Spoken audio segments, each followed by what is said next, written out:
哈 ，iPhone 充电竟然可以改成自己的声音，是在开什么玩笑？当天上班在滑 IG 的时候看到这个影片，手机充电竟然可以播放动漫的音效，我突然有了大胆的想法。好猛哦！你不觉得可以拿阿关的手机来做这种？好，走。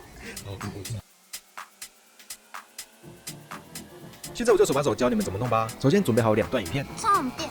哦，那每次我很爱用手机了啊，舒服。把它们各自建立一个相簿，接着打开捷径 App， 点下方中间的自动化，滑到下面选择充电器，点选立即确认。下一步新增空白的自动化操作，然后加入动作。这边搜寻寻找照片，然后点加入过滤条件，点选相簿，然后选择你充电要放的影音档相簿。接着搜寻编码媒体，选择之后点开箭头，打开仅限音讯，最后再搜寻播放声音就完成啦。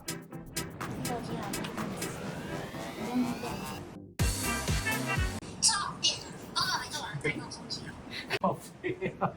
你想到充电的时候要用什么声音了吗？喜欢没有？记得按赞加关注，让我们带你探索新鲜事物，拜拜。